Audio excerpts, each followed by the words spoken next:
Shabbat Shalom, everyone, and welcome back to another edition of Treasures of the Torah. I'm Moreh Matan, Pastor Matt McEwen, and it's good to be with you again. This week we're in Parashat Miketz, and in this week's Torah portion, we have a curious word that we're going to look at. It comes in chapter 41, verse 24, and here's what it says. Pharaoh said to Joseph, "And I told it to the magicians, but there was none among them who could declare it to me." Declare, that's our interesting word. It's not a word that we would expect, because as you know from the story, Pharaoh has had some disturbing dreams. And in these dreams, he's seen grain, he's seen cows. It seems that there are sevens, 7 of something good and 7 of something bad. But why does it say declare? Isn't he looking for someone to interpret the dream? But when we read here in this commentary, this collection of commentaries known as the Wellspring of Torah that we're going through this year, the Kli Yakar says this: "Why didn't he say, 'But there was none among them who could interpret it for me'?" As in the original account of Pharaoh's dream, where we read in verse 8, "But there was none who could interpret them to Pharaoh." So why does Pharaoh change it and use the word declare? Because it seemed to Pharaoh that the magicians had arrived at some sort of interpretation, and they did not seem inclined to communicate it to him. The magicians interpreted Pharaoh's dreams in terms of events in Pharaoh's personal life rather than in terms of developments in history.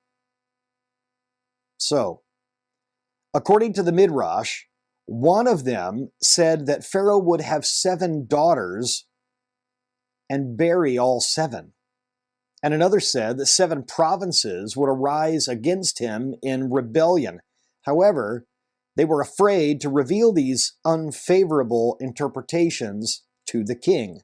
Hence, Pharaoh said to Joseph, "But there was none among them who could declare it to me aloud."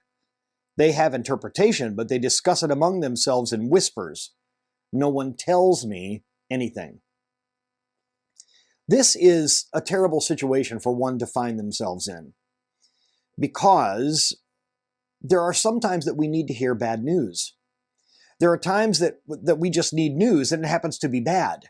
It's not that people want to give us a bad report, but sometimes we just need to hear the truth, but it's difficult. Sometimes we need to give the truth to another person, but it is difficult because it is unfavorable or it's bad news. If we had a certain illness, it would, of course, be something that we would want to have the truth, to know the diagnosis so that at least we could know how to attack the problem. My mother used to work in the pathology lab at our local hospital. She was the one who wrote up the report on her son, my youngest brother Josh, that his tests had come back positive for leukemia. She said it stunned her when she had to write that word, leukemia, on the sheet that had her son's name on it. It would have done my brother no good for people to keep him in the dark. His doctors said that he was less than a week from death when he came in. He was suffering from debilitating migraine headaches, and he thought that they were just headaches. But what was actually going on is there were so many white blood cells in his blood because of this leukemia that his blood had become thick, and it was causing him to nearly have a stroke. Had he not come in and received emergency treatment in an intensive care unit, well, he would have been in a very bad situation. The fact that the news had to be given, that's something that we can't control. How we give the news is within our control.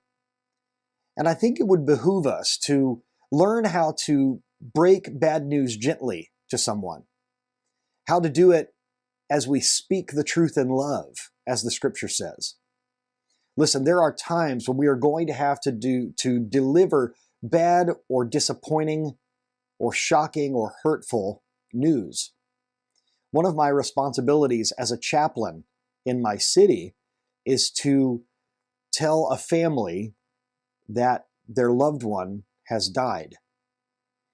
It's one of the chaplain's jobs as a part of the police department to give this news in a comforting way.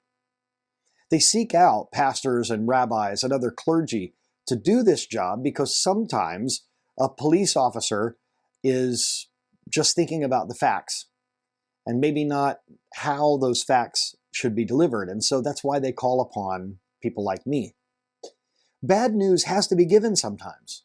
We can't avoid it, and ignoring it doesn't make the bad news go away. It was only Daniel that was willing to declare the bad news to Pharaoh. Now, in this case, there was some bad news, but there was also some good news. There was a positive thing to share as well. And I think sometimes that can be a tool for us to ease the blow. You see, although Pharaoh was told that he was going to have 7 years of famine, the good news was he had 7 years to prepare for it. And so if he were to be proactive, well, then the 7 years of famine wouldn't really affect him that much. I have told you before that a man named Milton Hershey, the man who started the Hershey Chocolate Corporation in the United States, in the state of Pennsylvania, he hired all sorts of people that lived around his chocolate factory. And the people that worked there, that moved to work there, built homes there, it began to be a community. And you can visit Hershey, Pennsylvania today. It's not an incorporated city. It's just a village that has cropped up around, well, it's as big as a city, but it has cropped up around this chocolate factory. And because he did well in business and because he respected his employees, when the Great Depression happened in the United States with the stock market crash of 1929, the city of Hershey, Pennsylvania did not experience the Great Depression. In fact, Milton Hershey did not fire one employee. In fact, he raised the amount of employees that he hired. He brought on a bigger workforce because he was financially wise and had prepared for a rainy day, so to speak. He was able to keep his employees employed and even hire new ones. Let this be a lesson to us. The bad news of the Great Depression didn't affect Hershey, Pennsylvania because of how the business owner had planned. Much like Pharaoh, if we get bad news that something bad is coming our way, we can prepare for it sometimes. Let's say, God forbid, I got word that I had a deadly illness. And let's say I had 6 months to live. I could choose to be down and depressed and just lay in bed for those 6 months. Or I could do everything I could to prepare my family, my congregation, you, my children specifically.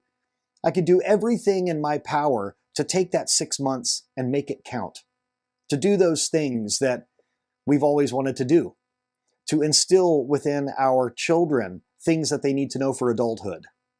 This is the way that Daniel was looking at this. Yes, it's bad news, but I've got to share it.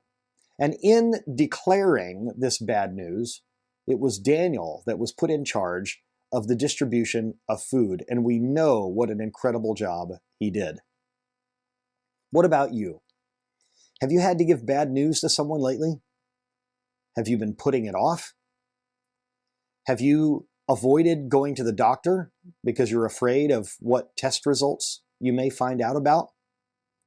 Have the courage to face a difficult truth head on. Have the courage and the love to share the truth in love, even if it's negative, with those that you love. Avoiding it won't do you any good. And sometimes the longer you wait, the more difficult it is to do. I hope this message has been a blessing to you. I want to wish you a Shabbat Shalom, and I want you to do the things that will help you avoid regret later on in life. We are praying for you and your family.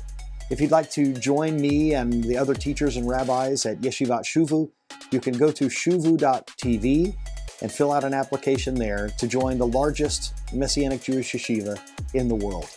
It's where I studied and graduated and was ordained, and you can be a part of this school as well. Shabbat Shalom, everyone.